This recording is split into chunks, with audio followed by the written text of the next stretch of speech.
What is up, Retromaniacs? My name is Mike. His name's EP. His name's Joe. We're not here to give you one. We're not here to give you two. We're here to give you 3 cards you need for your retro PC.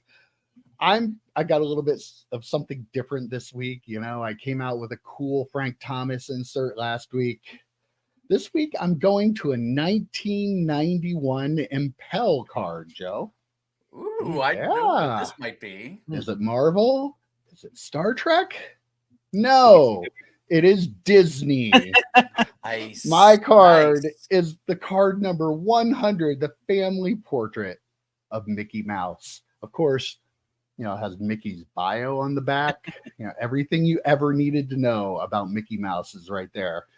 From the kind of forgotten 1991 Impel set, there are some fancier sets that have come out recently, but I think these cards are really cool. Look at that. And notice I have it in a semi-rigid holder. I don't know. I have a couple of these. I might grade them. I don't know, because this is like a $1 to $2 card. If it's in a PSA 9, it is $15 to $25. Somebody sold one for 10. Oh, and a PSA 10 is not super expensive, Joe, but it is like a $80 to $100 card. Okay, all right, that's that's reasonable, I guess, in our world today. That's reasonable. For an Impel card. That's centered really well for an Impel card. So I have a couple of these too. I have like 4 or 5 of them that, you know, we're sitting in a box in storage for probably 30 years. I don't know. I don't think I sold a lot of those individually at the shop back in the day. So yeah, that is my card with the bio. Everybody read that bio. Look at that. Pause and read the bio. Mike, maybe throw it up on the screen. I don't know. But no, not the back. What I will say about Impel cards are notoriously terrible quality control. So to have that one even centered is crazy. And I know you're, potentially sending it to PSA, but how cool would that look in a tux? I mean, I love the black border with the white border. I think cards like that are made for a tux. I know that's not what you're going for, but before you even said you might grade it, I was like, oh, that would look good in SGC tux. So I agree. It would look good in it. If I were going to PC the card, I would consider that. Yeah, definitely. Yeah. The cool thing that, like Joe said, I was going to say the same thing. Impel cards, like the paper stock and the centering, like there's just so many things. I've opened up a couple boxes too. So much that could go wrong with it. So to have one that looks really, really nice, like that's why they go for that premium. And it's like printer paper stock EP. It's not paper. It's not card stock. It's like printer paper stock is how thin it is. Oh yeah. All right, EP. What do you have for us? Well, what Griffey card did you pick? It's a Griffey card. You're right. But this one's got a little bit of a story. This one appeared on Extra Innings. This is the Bound for Glory from SPX. This was gifted to me by Mike Jones. Very, very cool SPX card. You can't see the hologram very well. The back has like this really cool premium foil on the back. It's just wild. It's number 1 of 10 from the 96 from the 1996 Bound for Glory set. This card is a like $4 to $10 card, which is wild to think about.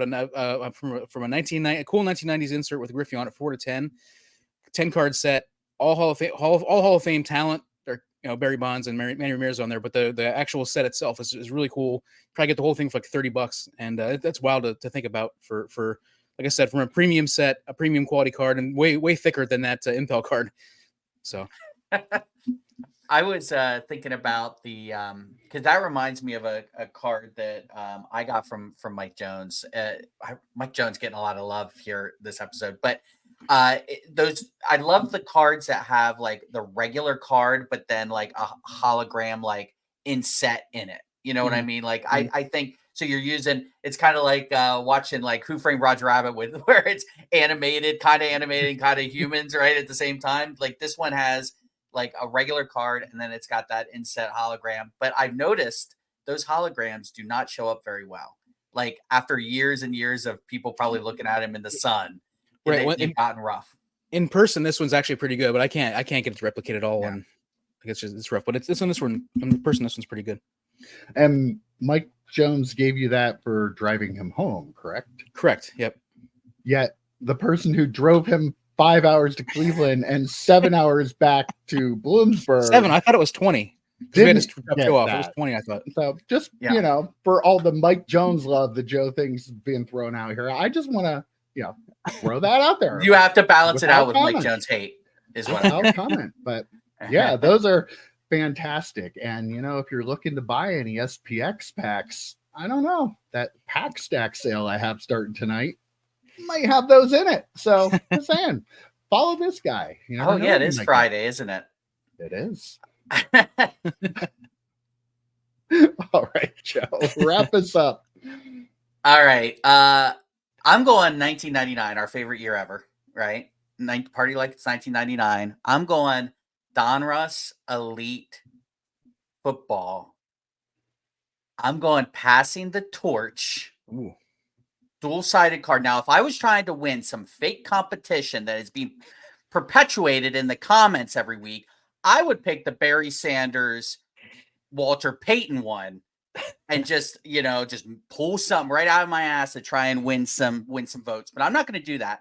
I'm actually going to pick Mike's favorite running back from when he was a kid, Earl Campbell, and Ricky Williams, numbered out of 1,500. I actually had the Barry and Peyton. I sold it during the boom. It went for like a ridiculous amount of money.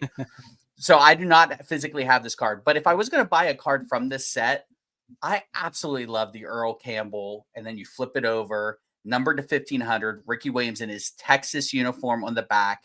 Both of them, Texas running backs, both wore number 34. Just a really, really cool card and a set that is so cool. It's like acetate for those of you who don't know it. They still make that card, that set today. And there was a really cool Passing the Torch. I think I sent you guys a picture of Jalen Hurts autograph. You could get these cards in dual autographs too. Just such an awesome set. I remember how excited we were every year because Donruss Elite was one of the first sets to come out. And you can pick this card up for like $5 to $10 on eBay shipped. It's pretty reasonable. Peyton and Barry is obviously quite a bit more expensive, but I really, really like this set. It's one that it's tough to display because it's two-sided. And I know, Mike, you're not a huge fan of dual-sided cards, but that one to me looks really, really cool. And again, I think that was the first year they did them. Innovation stopped in the 90s, kids. Started and stopped in the 90s. Started and stopped in the 90s. I actually, I love these cards. I had a Passing the Torch dual-sided auto of Peyton Manning and Johnny Unitas that I pulled out of a pack. The Unitas was but it was only autographed on one side. The Unitas, right? Yeah, there were multiple variations of it. But wait a minute, what now? When did you have this? I had this back in the day, back when Mike had the shop. Did you get it at the shop? I'm sure I did. I don't know where else I would have got it from. Wow, I don't. Where is it now? Remember that? Oh, I sold it. It was also damaged, and I sold it. I should have returned it to get a fixed copy of it, but I ended up selling it on eBay. You should have sent it to Panini. I mean, I gave him a pack of Topps baseball for it.